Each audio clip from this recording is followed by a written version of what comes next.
Antes de eso, como mencionaba, voy a presentar al doctor Rolando Lobatón, neurocirujano, Servicio de Neurociencia del Hospital Nacional Cayetano Heredia. El tema de su ponencia es implante de dispositivos cerebrales para el tratamiento de enfermedades neurológicas, un tema de vanguardia, así que quedamos bastante atentos a su ponencia y al final, por favor, todas las consultas. Lo recibimos con fuertes palmas.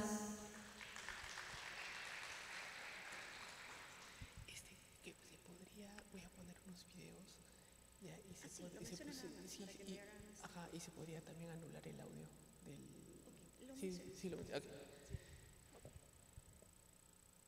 Ok, muy buenos días. El día de hoy soy el doctor Rolando Lobatón, neurocirujano. El día de hoy vamos a hablar de un tema realmente pues de vanguardia, que es el uso de los implantes cerebrales para el tratamiento de las enfermedades neurológicas, ¿no? Bueno, como neurocirujano diariamente veo pacientes con secuelas neurológicas, generalmente o muchas veces irreversibles, donde ya sea un tratamiento con medicación o un tratamiento quirúrgico, lamentablemente no puede revertir tal estado, ¿no? Incluso hay enfermedades neurológicas que son que realmente pues dejan al paciente sin una función motora, una función de lenguaje y totalmente aislado de la sociedad, ¿no? Entonces, como neurocirujano, por muchos años generalmente no se le podía ofrecer otro tipo o algún tipo de tratamiento a estos pacientes, ¿no? Hasta que en nuestra búsqueda por encontrar alguna solución, encontramos algunos estudios de vanguardia sobre el uso de estos implantes cerebrales que pueden, creo yo, pueden revolucionar nuestro concepto acerca de la irreversibilidad de las lesiones neurológicas. A ver si podemos ponerla.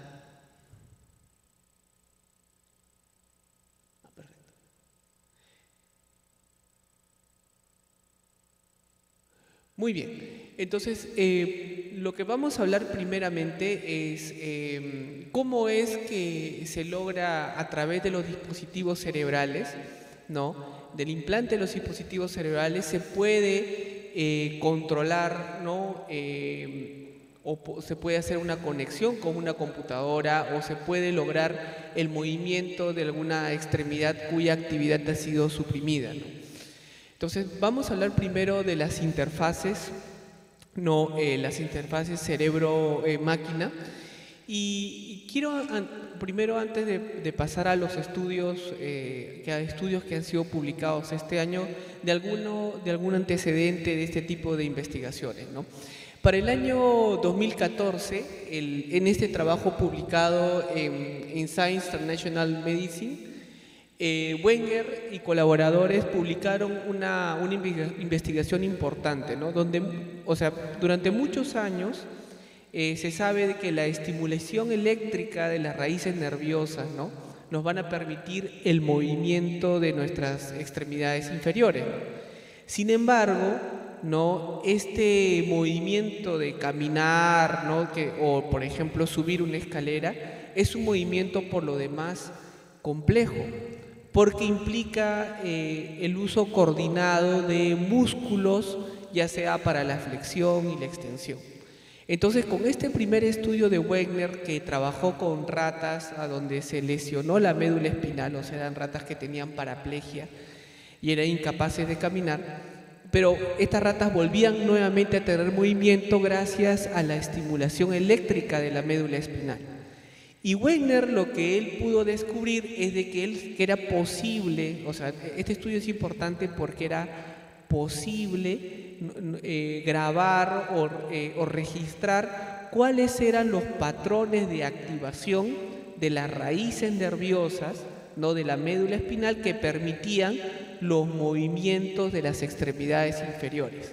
O sea, hay una combinación, las raíces nerviosas se activan de una determinada manera y de eso nos va a permitir, por ejemplo, mover o flexionar nuestra rodilla. Entonces, gracias a este estudio de Wenger, no se pudo saber que era posible tener un registro de esa actividad compleja, ¿no?, de nuestros músculos que gobiernan el movimiento de las extremidades inferiores. Entonces, lo que sucede cuando hay una lesión de la médula espinal, se interrumpe una comunicación entre el cerebro y los circuitos neuronales de la médula espinal. Entonces, lo que busca hacer la interfase cerebro-máquina es establecer un bypass, ¿no?, o sea, un puente entre el cerebro y la médula espinal, para que de esa manera se pueda estimular eléctricamente los músculos con la mente y así poder nuevamente volver a caminar. Entonces, lo que se buscó es que con la mente se podría replicar la secuencia compleja de estos movimientos de activación muscular para realizar los movimientos de las extremidades. Un primer estudio, gracias a los hallazgos de Wegner, se hizo el primer estudio de interfase cerebro-médula espinal en primates, que fue publicado en la revista Nature el año 2016, donde se logró establecer que monos rhesus, ¿no?, se logró una interfase, una conexión entre la actividad cortical que controla los movimientos de las extremidades con la actividad eléctrica de las raíces nerviosas, ¿no?, que controlaban los grupos musculares de las piernas de estos monos. Entonces, lo primero que se hizo, ¿no?, se les implantó a estos monos un electrodo intracortical, específicamente en el área del cerebro que controlaba el movimiento de las piernas. Y luego a los monos se les colocó un sistema de estimulación eléctrica epidural en la región de la columna que controlaba el movimiento de las piernas. O sea, hay una determinada parte de la columna donde van a salir todas las raíces nerviosas que van a nuestras extremidades inferiores. Entonces, justo en esa área se coloca unos electrodos que estimulan eléctricamente esas raíces nerviosas. Entonces, luego de eso, una vez que se instaló, digamos, la interfaz y se pudo registrar primero la actividad eléctrica del cerebro, ¿no?, y también se pudo registrar cuál era la actividad eléctrica que el cuerpo del mono realizaba para movilizar las extremidades inferiores, le produjeron al mono una lesión en la médula espinal.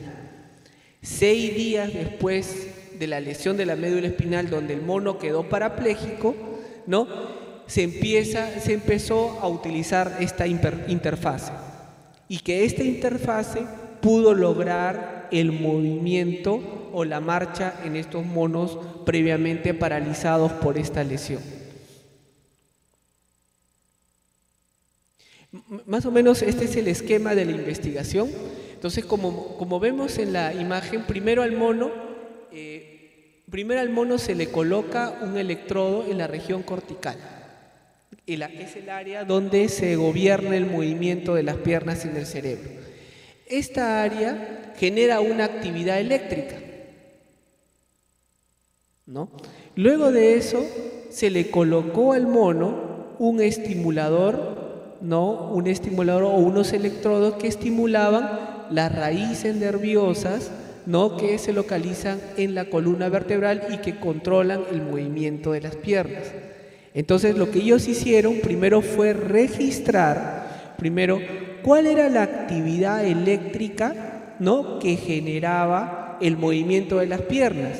O sea, nosotros, en este caso para los monos, para poder mover las piernas, hay un determinado patrón de activación neuronal en esa área. Entonces, ese patrón de activación era grabado.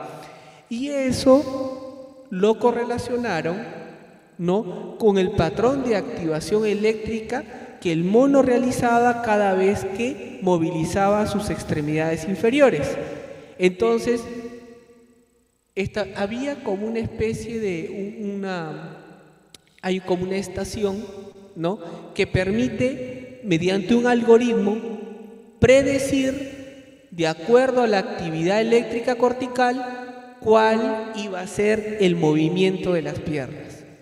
O sea, lo primero que uno hace es registra cómo es el registro de la actividad eléctrica del cerebro, cuál es el patrón de activación eléctrica de las raíces nerviosas de las extremidades inferiores, y luego existe una estación que traduce, o sea, que predice, de acuerdo a la actividad eléctrica, cómo va a ser la actividad eléctrica a nivel de las raíces nerviosas. Este es un video y quisiera, por favor, si se puede anular el audio.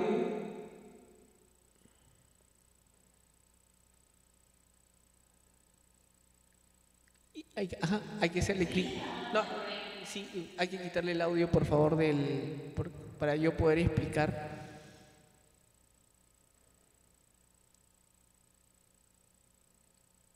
Sí, así.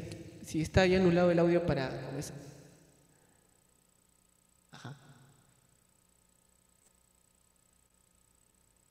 Solamente la baja para poder, para que no salga ahí podamos explicar el video.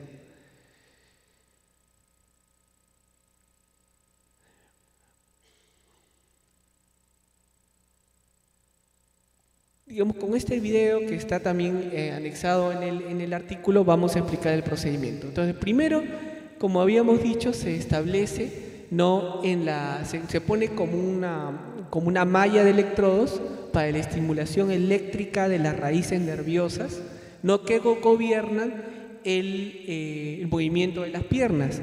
Y de esa manera se podía saber cuál era la distribución neuronal, ¿no?, la distribución de las neuronas que controlan el movimiento.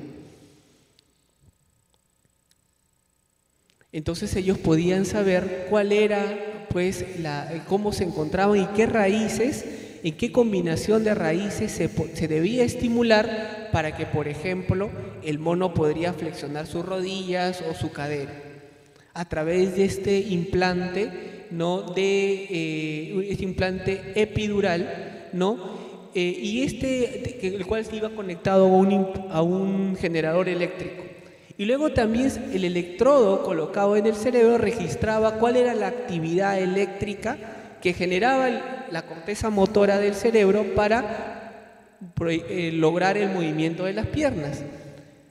Entonces se registraba esa actividad, se decodifica esa actividad y hay un algoritmo dentro de ese decodificador que va a permitir predecir cuál va a ser el patrón de estimulación eléctrica.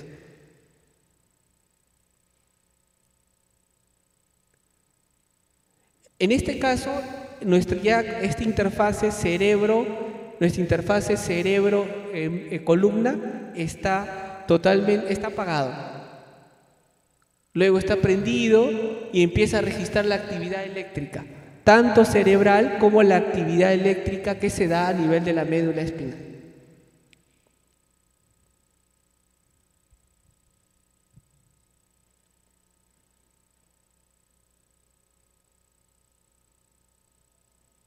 Entonces vemos, mire, el mono empieza a caminar y se empieza a activar, ¿no?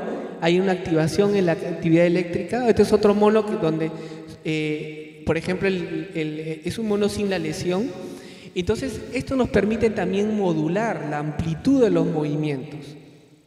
Entonces, vamos a ver cuál va a ser la intensidad de la estimulación eléctrica que se va a dar, tanto a nivel sobre todo de la médula espinal, para nosotros poder regular la amplitud de nuestros movimientos. Se produce la lesión de la médula espinal de los monos.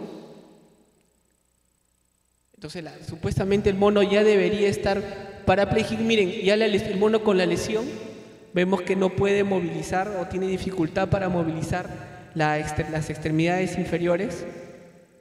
Y cuando luego se conecta la interfase cerebro-médula espinal y se restablece el movimiento en las extremidades inferiores, no, porque se logra establecer un puente entre el cerebro y la médula espinal.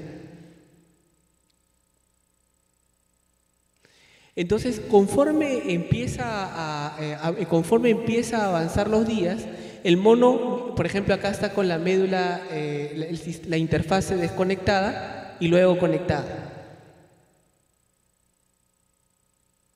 El mono, conforme va pasando los días, empieza a mejorar su movimiento. Acá estamos con la interfase desconectada.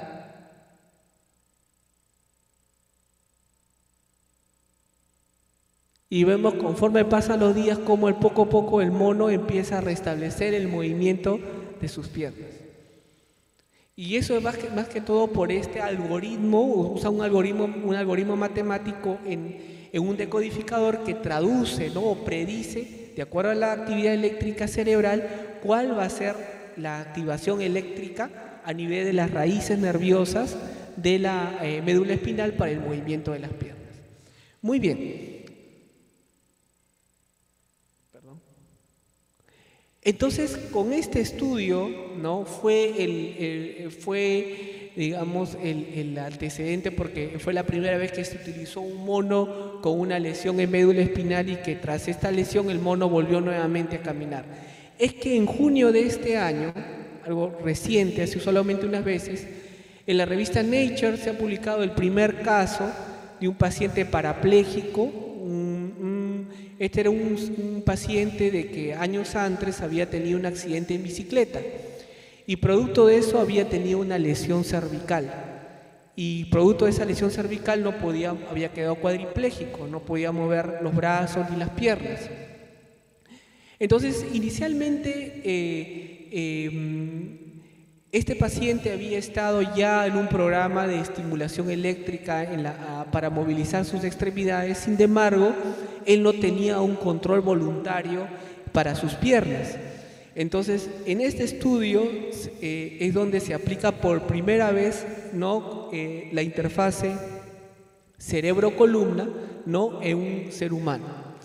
Entonces, lo que se logró en este estudio es realizar un puente, ¿no?, una comunicación entre el cerebro y la médula espinal que permitió a este paciente cuadripléjico poder pararse y caminar.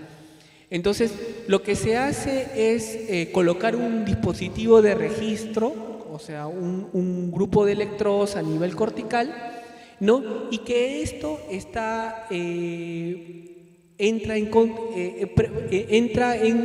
de una manera que se puede ser traducida y luego transmitida nuevamente para lograr una estimulación eléctrica de la médula espinal que va a permitir al paciente caminar.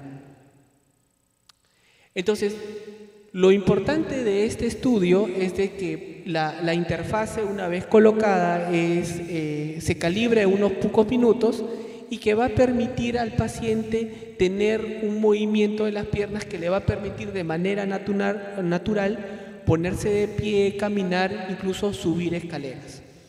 Entonces, se colocan primero dos sistemas, un sistema de estimulación cortical, ¿no?, y luego también un sistema de estimulación eléctrica a nivel de las raíces dorsales de la columna lumbosacra. No, el implante que se coloca a nivel cerebral tiene 64 electrodos y se le coloca sobre la dura madre, ¿no? Entonces, lo que se utiliza es un implante, ¿no?, conocido como WIMAGINE, ¿no?, que es la que va a registrar la actividad eléctrica cortical del cerebro, ¿no? Más o menos es una malla de unos 64 electrodos muy pequeña, ¿no?, de 4 milímetros por 4.5 milímetros, el cual va a estar dentro de una caja de titanio de unos 5 milímetros de diámetro, ¿no? Va a utilizar dos antenas, porque se van a utilizar dos mallas de monitoreo cortical, uno para cada hemisferio, ¿no? Entonces se utilizan dos antenas, una antena que es la que acopla la información de ambos implantes, que viene de ambos hemisferios cerebrales, y otra antena que va a registrar o que va a enviar esta información hacia la estación de procesamiento. Y esta unidad de procesamiento lo que va a hacer es predecir la intención motora en base a las señales que recibe. Y de esa manera lo va a transmitir hacia la malla de estimulación eléctrica. Entonces el electrodo, la malla, se coloca en la corteza sensorial y motora del cerebro, empieza a registrar y colectar las señales eléctricas, y estas señales son transmitidas a una unidad de procesamiento. Entonces, lo que hace la unidad de procesamiento es predecir, ¿no?, cuál va a ser la intención motora, y traslada esa intención a los programas de estimulación eléctrico que se tiene de la estimulación eléctrica de la médula espinal. ¿Qué quiere decir? Igualmente como pasaba con el mono, ¿no? Se le pedía en este caso al paciente cuadripléjico, una vez que ya se le había instalado los electrodos, se le pedía de que pensara, ¿no?, o que pensara o tuviera la intención de mover, por ejemplo, su pierna. Obviamente el estado cuadripléjico no lo podía hacer, pero sin embargo él tenía esa intención y había activado un área en el cerebro. Esa área era identificada a través de resonancia magnética funcional, y sobre esa área se colocaba el electrodo. Entonces, una vez con el electrodo colocado, se le pedía nuevamente que pensara en mover la pierna, y esa actividad eléctrica del pensamiento de querer mover la pierna era registrado. Lo mismo pasaba, ¿no?, con el programa, con el estimulador eléctrico que tenía a nivel de la columna. Entonces se empezaba a estimular, ¿no?, las raíces nerviosas, y se tenía que ver qué grupos o qué raíces nerviosas movían determinado grupo muscular para poder lograr los movimientos de flexión y extensión de las articulaciones de la cadera, rodilla y tobillo. Toda esa información se guardaba en una especie, como ellos lo describen, como una especie de registro o librería. Entonces, lo que ellos hacían es, a través de esa estación de transmisión, es predecir, de acuerdo a la actividad eléctrica cortical, cuál iba a ser el patrón de activación eléctrica a nivel de la columna lumbosacra. Entonces, una vez que se instaló este sistema, el paciente generaba la actividad de movimiento de una extremidad, tenía ese pensamiento, esa intención, se registraba la actividad eléctrica. Esta actividad eléctrica era transmitida a una unidad de procesamiento, el cual transmitía esta información y estimulaba, de acuerdo a ya la información registrada, cuál vendrían a ser las raíces nerviosas que debían ser estimuladas. Entonces, conforme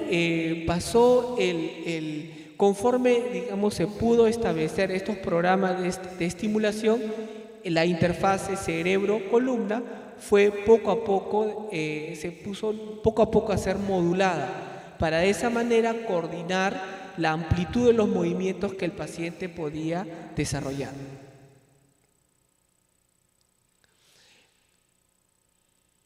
Ahora, para que los investigadores podrían registrar el movimiento del paciente, hicieron un avatar, ¿no?, donde el paciente podía transmitir el deseo de mover cualquier extremidad hacia este avatar, ¿no?, que lo proyectaban en una pantalla, y de esa manera podían regular la amplitud de los movimientos que el paciente quería desarrollar. Entonces, básicamente lo que hemos explicado se resume en este gráfico. Se coloca, previamente se hacen estudios de imagenología funcional en el cerebro para identificar cuál es la zona del cerebro que va a controlar el movimiento en este caso, de las extremidades inferiores y también las superiores. ¿No? Se coloca, estos son los implantes, ¿no? Previamente ya se había localizado cuál era la zona que controlaba el movimiento, ¿no? Se coloca en esa zona, ¿no? Técnicamente, al menos para la especialidad, no técnicamente sencillo, ¿no? Simplemente consiste en retirar, ¿no? La parte ósea, ¿no? Lo que es la zona del cráneo donde se va a colocar el implante. Los implantes son pequeños y a través de la dura madre se colocan los electrodos que van a registrar la actividad eléctrica del cerebro. Luego se colocaba esta malla de estimulación sobre las raíces nerviosas de la región lumbosacra para la estimulación de las raíces nerviosas para el movimiento de las extremidades inferiores, conectado a un generador eléctrico, que es el que va a descargar el impulso eléctrico. A ver, este es otro video, a ver si podemos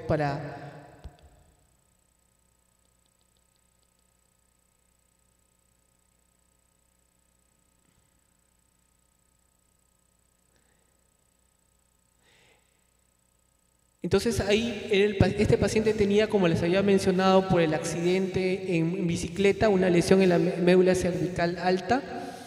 Se le colocaron, ¿no?, 2 implantes a cada lado del hemisferio cerebral que controlaba el movimiento, tanto el lado izquierdo como el lado derecho.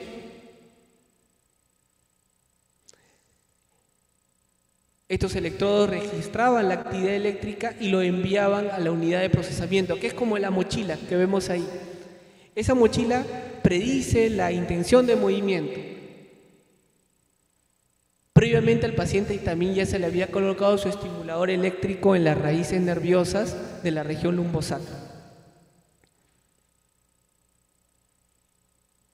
Y, digamos, una vez que se logró conectar el sistema, se pudo que el paciente previamente cuadripléjico podía nuevamente caminar. Entonces ahí lo que está mostrando es en los ambientes de este laboratorio de biotecnología, ¿no?, cómo es los primeros pasos de este paciente con este sistema de interfase cerebro-columna, ¿no?, ya encendido.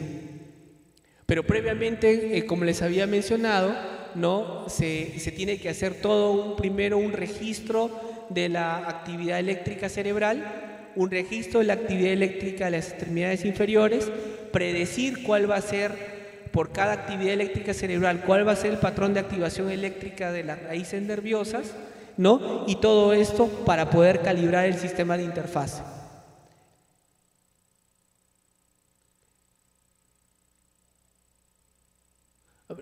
Por favor, clic en este video.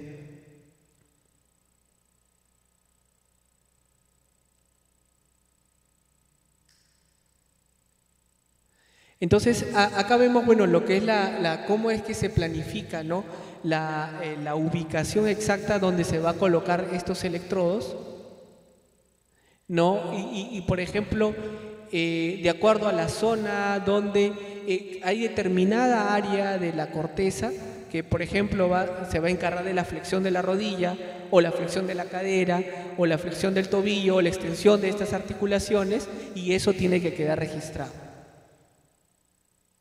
Ese es el avatar que yo les había mencionado, ¿no? Entonces lo conectan la actividad eléctrica a una computadora, y el avatar está reproduciendo el movimiento que el paciente quiere hacer, para de esa manera poder modular la activación eléctrica, ¿no?, del generador, ¿no?, que va a dar el impulso eléctrico para, ¿no?, las raíces nerviosas. Entonces, inicialmente, pues, el paciente se tiene que modular la amplitud de los movimientos.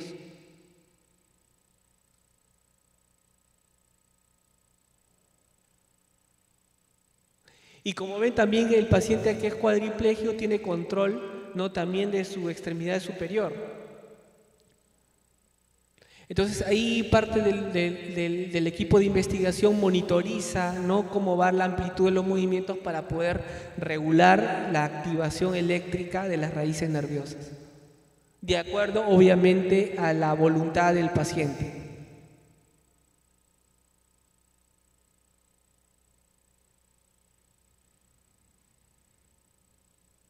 En la mochila que ustedes ven ahí, en la mochila, esa es la unidad de procesamiento, es la que está el electrodo, ¿no?, transmite la información, la unidad de procesamiento predice cuál va a ser, registra esa actividad eléctrica, predice cuál va a ser el movimiento y lo transmite al generador de impulso eléctrico que tiene aquí en la columna para estimular las correspondientes raíces nerviosas.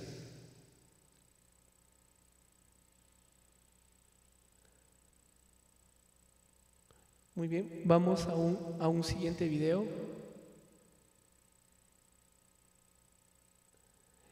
Lo que también vieron es de que este paciente, el uso de la interfase cerebro-columna permitía también o mejoraba o aceleraba los procesos de rehabilitación en estos pacientes. Entonces vemos cómo era el movimiento que tenía el paciente antes de la colocación o la activación, ¿no?, de esta interfase cerebro-columna, y luego la mejoría de los movimientos con la activación de esta interfase.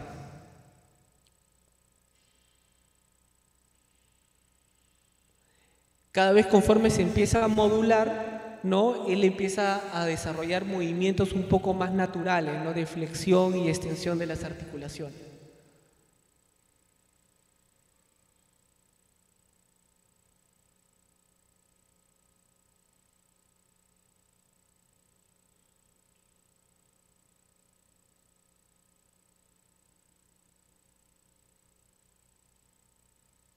Incluso, miren, empieza a caminar ya con muletas, ¿no? O sea, tiene ya mayor control, ¿no?, también, no solamente de piernas, sino también de brazos, ¿no? Tiene una fuerza tiene fuerza ahí en los brazos para poder, ¿no?, poder manejar también las muletas.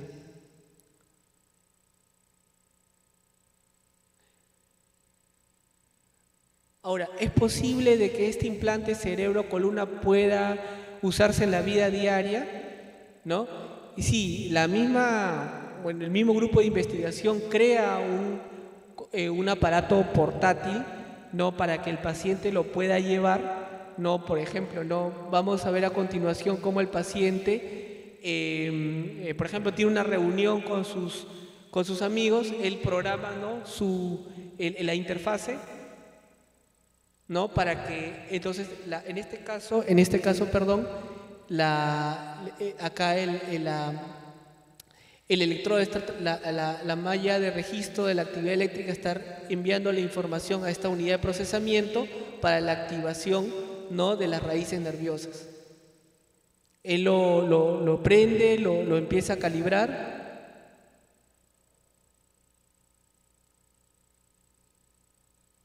No, ahí se ve cómo él lo empieza, digamos, a calibrar.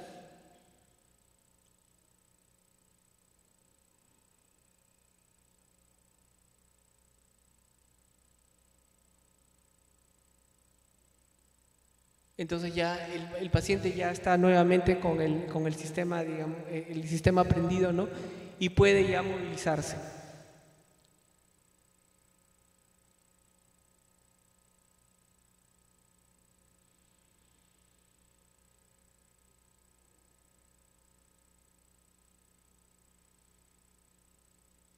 Incluso el paciente está departiendo, ¿no?, con unas amistades, ¿no?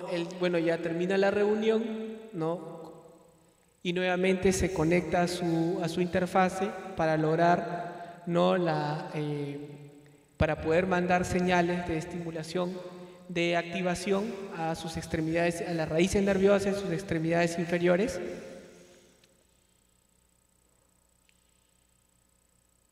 ¿No? Y el paciente se retira de la reunión. Muy bien.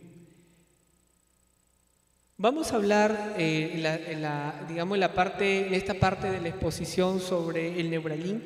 O sea, hasta este punto no hemos hablado de que poder movilizar, ¿no?, las extremidades inferiores o las extremidades superiores también tras una lesión medular, ¿no?, a través de una interfase cerebro-columna, ¿no? Pero ¿qué pasa, digamos, con actividad eléctrica más compleja? ¿Qué pasa con los pensamientos, ¿no? Uno de los problemas, ¿no?, del registro de la actividad eléctrica es de que por ejemplo, cuando uno registra la actividad eléctrica de las neuronas motoras, que tiene que ver con el movimiento de las extremidades inferiores, esta actividad está limitada, el número es limitado de neuronas, pero la actividad, conforme la actividad neuronal es más compleja, se necesita una mayor cantidad de neuronas. Entonces, el problema está de que las actuales mallas de registro no tienen la suficiente cantidad de electrodos para registrar una mayor cantidad de neuronas. No, por lo tanto, hasta este punto, digamos, la estimulación o estas interfaces cerebro, en este caso cerebro-columna, se basaba en un número limitado de neuronas. Y en este caso también, como hemos explicado, a la función motora, ¿no? Pero ¿qué pasa con los pensamientos, ¿no? ¿Qué pasa con el pensamiento, con el lenguaje, actividad más compleja del ser humano? Se necesita, ¿no?, el registro de una mayor cantidad de neuronas. Es por eso que sí surge el Neuralink como un implante que va a permitir, ¿no?, el uso de una mayor cantidad de electrodos y por lo tanto un mayor registro neuronal. Entonces, lo que buscamos con esta tecnología es de que se capten, digamos, una mayor cantidad de neuronas. Generalmente el estudio previo capta las neuronas pero a nivel cortical. Pero ¿qué pasa con las neuronas que están localizadas de manera más profunda? Ese es un problema técnico.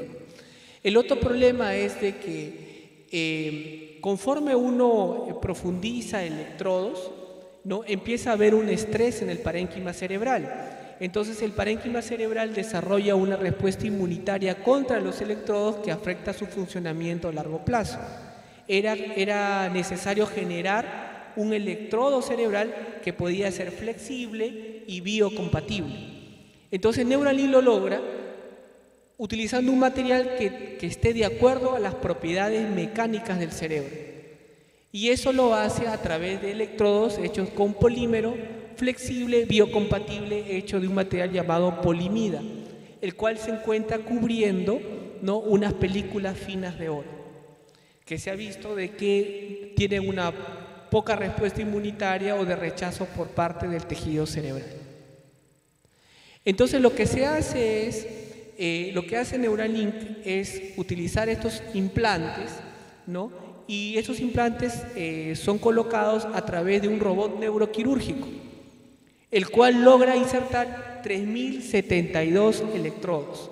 O sea, si mientras en el estudio previo se colocaba 64 electrodos en cada hemisferio para lograr el movimiento de las piernas, el Neuralink, a través de este robot, logra colocar 3072 electrodos y por lo tanto la actividad eléctrica que logra registrar es mucho mayor. Ahora, el otro beneficio que tiene este dispositivo es la baja potencia que utiliza.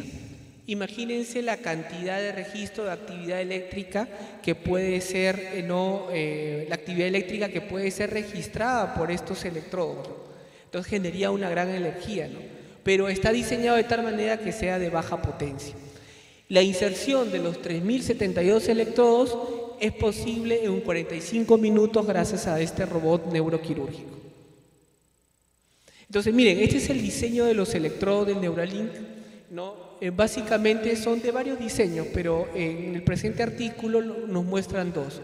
Uno son unas hebras, ¿no?, lineales, a los lados, como una semilla, vemos lo que son los electrodos, o también este dispositivo en árbol. Más o menos el tamaño de estas hebras es de unos 20 milímetros, ¿no? 20 milímetros con un ancho de 5 a 50 milímetros y un espesor de 4, perdón, un largo de estas hebras son de 20 milímetros, un ancho de 5 a 50 micras y un espesor de 4 a 6 micras. Entonces vemos cómo es el diseño de los electrodos y la actividad eléctrica que registra. Este es el robot neuroquirúrgico, y es el que se va a encargar de implantar los electrodos, los 3072 electrodos. Vemos el dispositivo de cómo es la colocación de los electrodos, ¿no? A través de la dura madre hacia la corteza cerebral. Y este es más o menos el procedimiento, ¿no? Vamos a poner un video, ¿no? Pero el robot lo que hace es ir colocando, ¿no? Como una máquina de tejer, ¿no? Los electrodos hacia la parte profunda del tejido cerebral, pasando por la dura madre.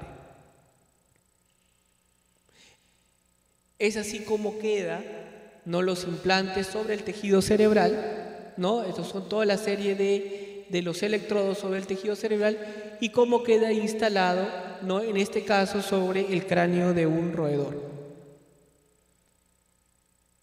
Este es el dispositivo que permite el registro de toda esa actividad eléctrica.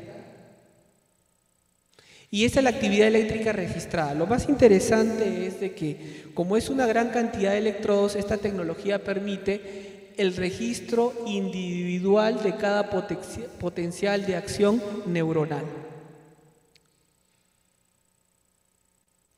Esta es la distribución de los electrodos, en este caso, en este roedor. Vamos a poner este video.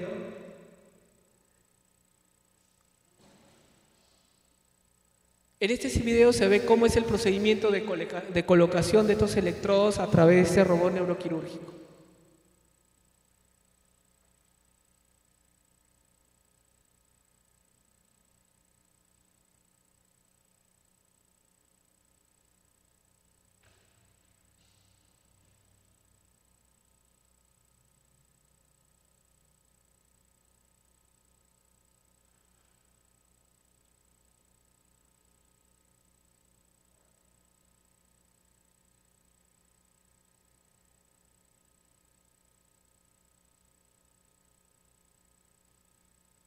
Perfecto.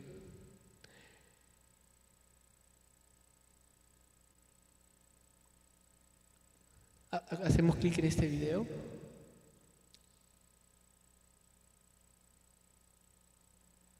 Este nos grafica este video cómo es la distribución de los electrodos sobre la superficie cerebral, de este roedor.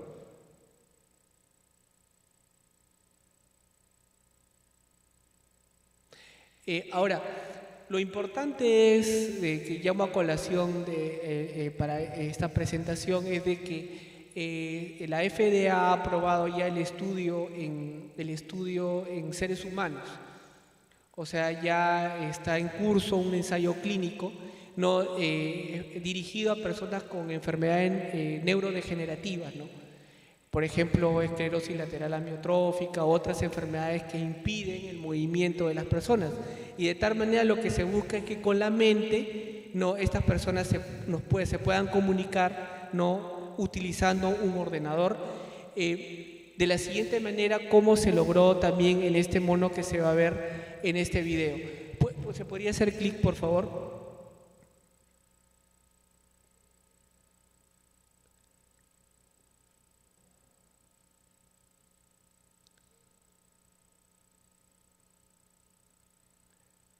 Debe aparecer seguramente en otra ventana. A ver, capaz.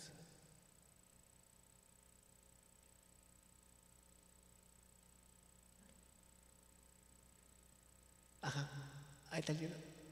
Okay. Creo que no.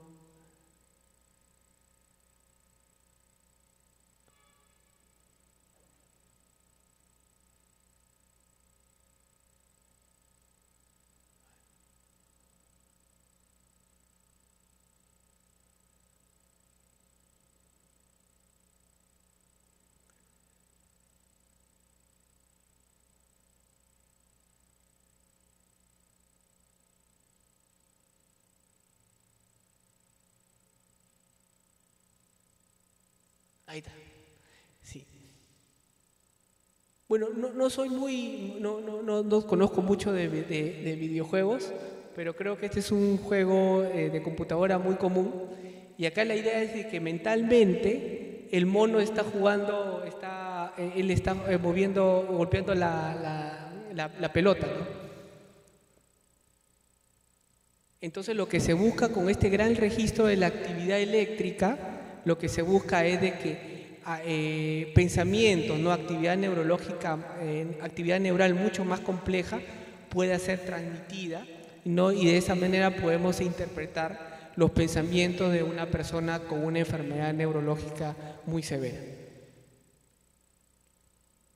Entonces, como les había mencionado, ya hace un mes se ha aprobado por la FDA y ha empezado el primer ensayo clínico en seres humanos.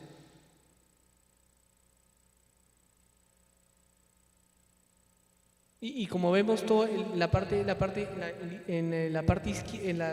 zona izquierda vemos la actividad eléctrica neuronal, ¿no? Y el mono de manera solamente con la mente está mandando esa señal hacia el ordenador para movilizar, en este caso lo que representa pues las paletas, ¿no?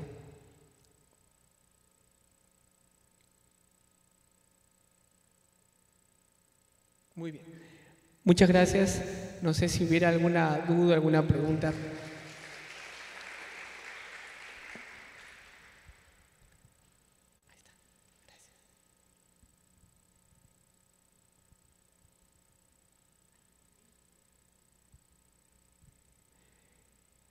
Sí, sí, sí.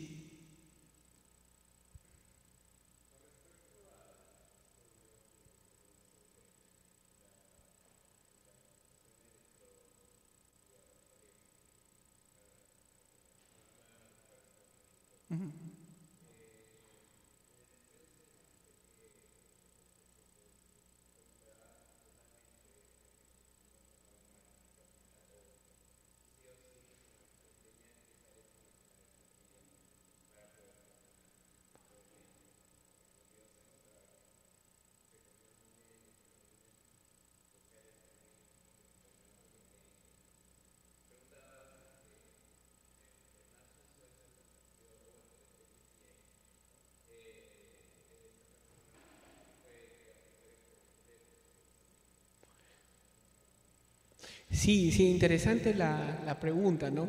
Lo que pasa es de que ese es lo que hemos mostrado, ha sido el primer caso en seres humanos. O sea, solamente hay un caso para donde se ha usado la interfase, ¿no? El resto era en animales, ¿no? Generalmente en monos rhesus, ¿no? Ahora tenemos que ver también que acá juegan dos cosas, ¿no? Para mejorar, digamos, para mejorar la función motora, ¿no? Está caminando, pero como es cierto como dicen, ¿no? Capaz el movimiento es aún muy lento, ¿no? Y tal vez un poco que se podría refinar más, ¿no? Tenemos que ver que son pacientes que llevan años, ¿no? Años que están, digamos, sin movimiento y los músculos de las piernas están atrofiadas. Entonces, conforme habíamos visto un video donde conforme se sigue usando esta interfase, ¿no? Poco a poco el movimiento, conforme pasaban los días, iba mejorando, ¿no? Por eso se dice que estos dispositivos mejoran la neurorehabilitación. O sea, como es muy corto todavía el tiempo, porque este trabajo ha sido publicado en este año, ¿no? Y entonces tiene muy poco tiempo ese paciente, ¿no? Capaz, si lo viéramos de 1 año, 2 años, podríamos ver una mejoría, ¿no? Conforme también el trofismo muscular también haya mejorado, ¿no? Acuérdense que cuando el paciente queda paralizado, hay campos musculares y articulares, ¿no? Las articulaciones también se anquilosan, ¿no? Como que se pegan, ¿no? Entonces, restablecer nuevamente el movimiento a veces en estos pacientes va a ser un poco dificultoso, ¿no? Pero parece que a largo plazo les va a ayudar, ¿no? Y lo otro es de que también hay que, desde el punto de vista biotecnológico, se tendría que mejorar, ¿no? la programación de la activación eléctrica de las raíces, ¿no? Para hacer el movimiento mucho más fino, ¿no? O se logra el movimiento, ¿no? Pero parece que hay que modular un poco más ahí, ¿no? Para hacerlo más natural el movimiento. Sí.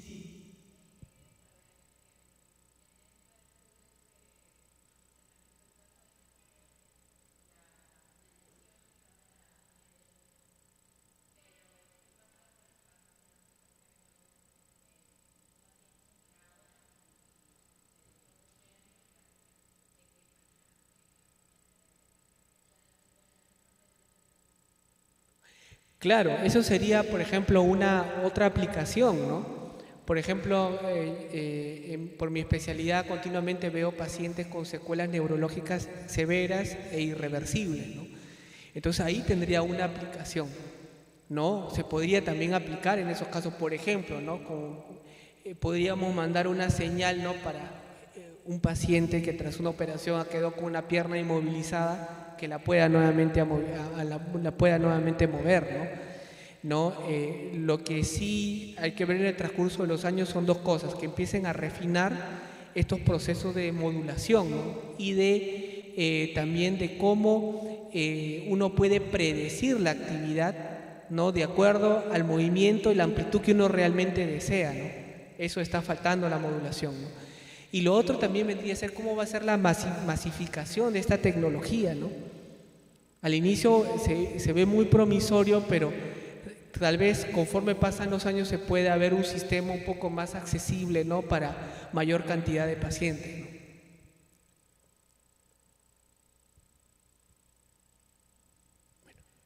Bueno, creo que son alguna pregunta así.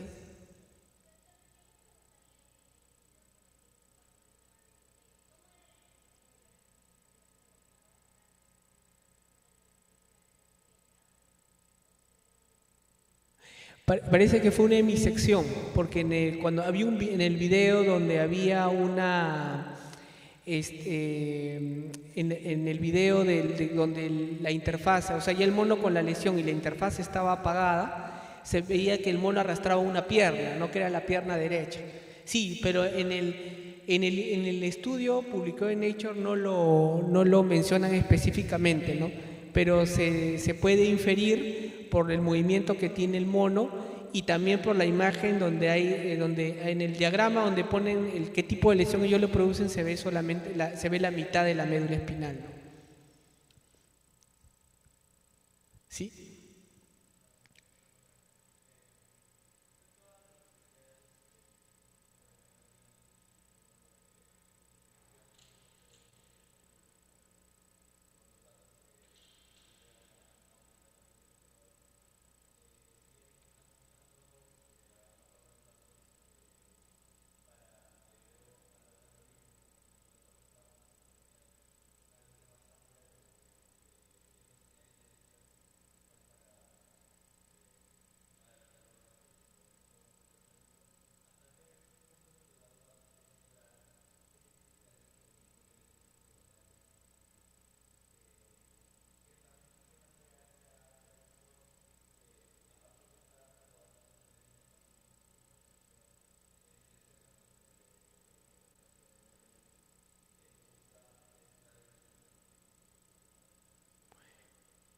Sí, sí, es interesante, ¿no? Hasta qué punto podamos nosotros conocer, ¿no? Lo que pasa es que la actividad neuronal es muy compleja, ¿no? Entonces, para poder llegar digamos, a la capacidad para que este mono no logre controlar las paletas, ¿no? Y poder jugar un ping-pong, ¿no? Se ha tenido que hacer un dispositivo que logre registrar la actividad neuronal con 3072 electrodos, ¿no? Entonces ahora viene también el siguiente paso, ¿no? Como menciona, ¿no? ¿Cuál vendría a ser de todo lo que estamos registrando, qué más es lo que la persona nos quiere decir, ¿no? Entonces ya queda un trabajo amplio para una área, ¿no? De la neurociencia que estudia los circuitos neuronales, ¿no? O sea, va a ser fundamental en los próximos años cómo este estudio en los circuitos neuronales va a permitir, ¿no? Traducir lo que esa organización neuronal lo que quiere decir, ¿no? Tal vez ahorita es el inicio, ¿no? Pero conforme va pasando vaya habiendo una mayor comprensión de la actividad neuronal, vamos a poder traducirlo. Capaz inicialmente lo que busca el Neuralink es de que, por ejemplo, uno pueda enviar con la mente señales a un ordenador, pero capaz órdenes simples, ¿no? Al inicio va a hacer eso, ¿no? Pero después parece de que se va a hacer más complejo, porque la idea es de que, por ejemplo, un paciente con una esclerosis lateral amiotrófica, ¿no? Esa es la idea, ¿no? No moviliza ni brazos ni piernas, está totalmente paralizado, ¿no? Solamente, ni los ojos mueven, ¿no? Solamente tiene digamos, su pensamiento, ¿no?